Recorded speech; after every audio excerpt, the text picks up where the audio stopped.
Pada episode sebelumnya, dua sahabat Yuji dan Megumi berhasil mengalahkan Awasaka. Namun, Takuma Ino dibuat tak berkutik melawan Toji Genin. Meskipun nenek Ogami juga menjadi sasaran arwah yang dibangkitkannya sendiri. Sementara itu, Nobara yang berhadapan dengan Shigemo hampir mati ketika hendak melindungi Nita.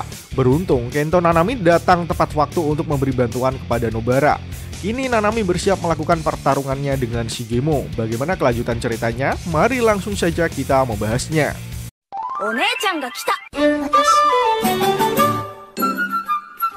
Panel dibuka dengan Nanami yang bersiap untuk melawan Shigemo. Dengan tabiat yang menjengkelkan, Shigemo menanyakan maksud dan tujuan Nanami mondar-mandir di lokasi pertarungannya. Dia cukup percaya diri untuk melawan Nanami karena sudah menyandera Nita di sana. Namun yang tidak Shigemo sadari adalah Nita yang sudah berhasil melarikan diri. Kemudian Nanami menghampiri Shigemo dengan sangat cepat. Dia sudah kabur. Sekarang katakan, di mana dan berapa jumlah kalian?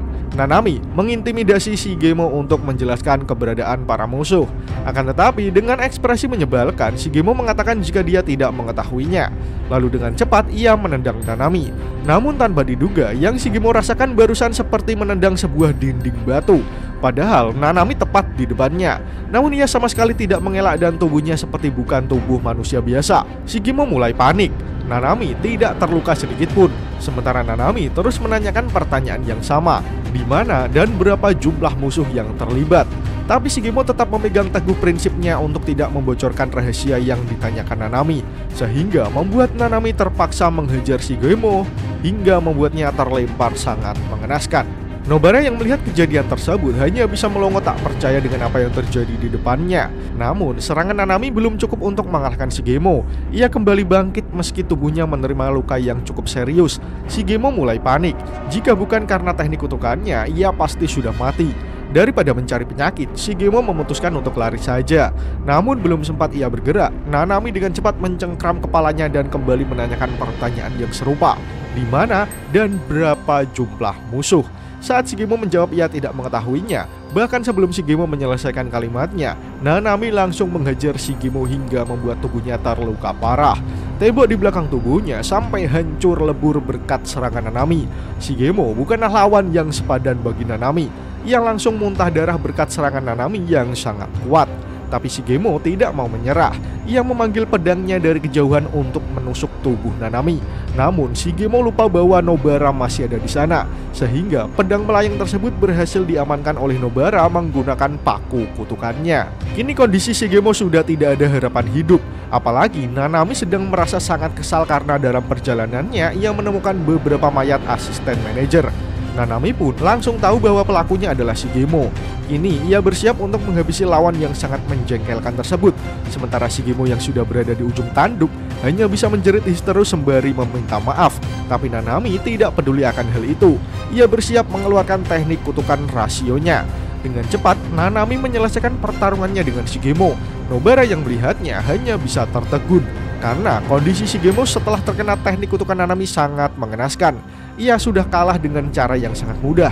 Itulah kekuatan penyihir tingkat 1 seperti Nanami. Kemudian Nanami mengajak Nobara untuk segera mencari Nita. Di sisi lain, Yuji masih bergerak menuju stasiun Shibuya. Di perjalanan, ia melihat puluhan kutukan yang menyerang manusia sipil. Yuji yang melihat hal itu merasa tidak bisa mengabaikan keselamatan penduduk kota. Namun, ia sendiri tidak memiliki cukup waktu untuk menyelamatkan semua orang. Saat dalam kebimbangan untuk terus jalan atau menyelamatkan penduduk, Yuji mendengar suara yang sangat familiar.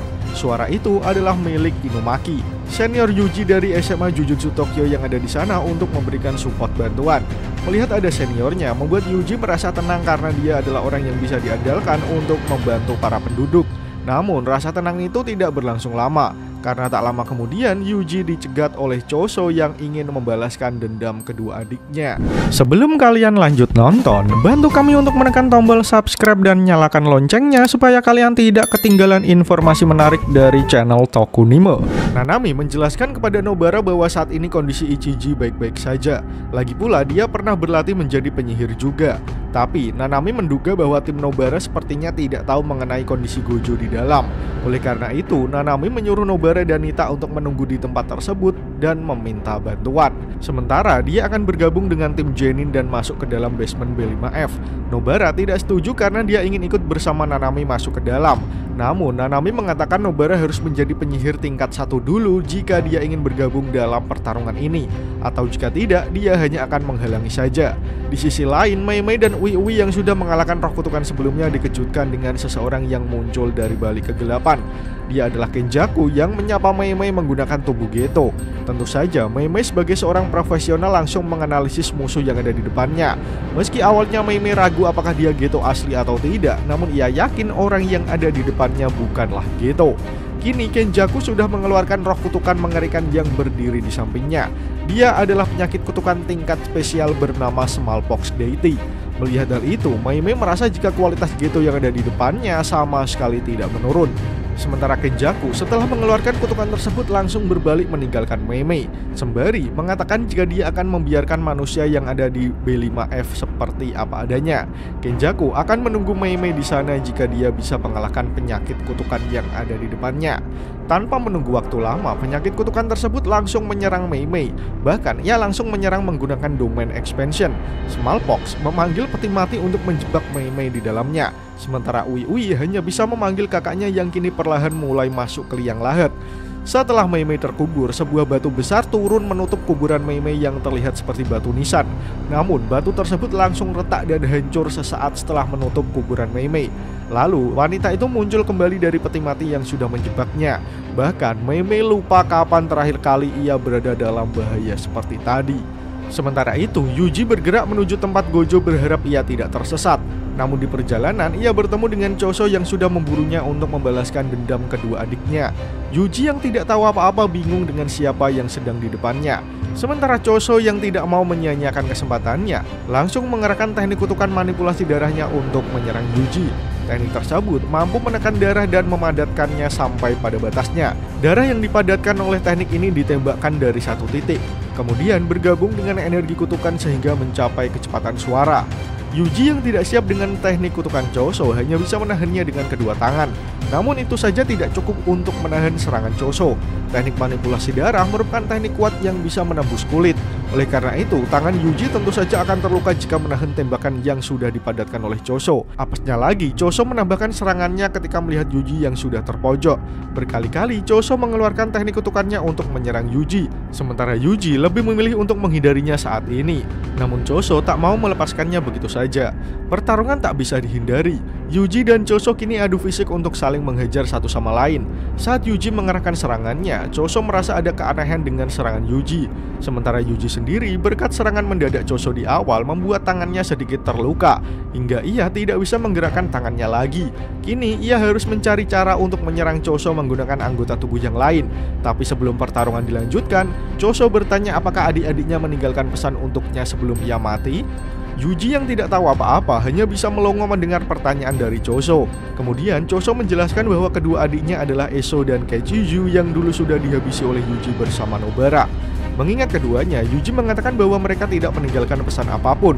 Namun yang terjadi, mereka malah menangis. Mendengar hal itu, Choso menjadi makin syok dengan apa yang terjadi pada kedua adiknya. Kemudian ia meminta adiknya untuk melihat baik-baik pertarungan kakaknya kali ini yang akan membalaskan dendam akan kematiannya. Choso benar-benar marah dengan apa yang Yuji lakukan dengan kedua adiknya. Maka dalam pertarungan kali ini, Choso mengerahkan segala kemampuannya untuk mengalahkan Yuji. Sementara itu, di pertarungan Mei Mei, kita dijelaskan bagaimana teknik penyakit kutukan bekerja. Pertama, ia akan mengurung lawannya di peti mati, kemudian menguburnya di bawah batu yang besar. Setelah itu, hitung mundur terjadi. Jika saat itu Mei Mei tidak bisa keluar dari peti mati dalam 3 detik, maka ia akan terinfeksi penyakit dan mati.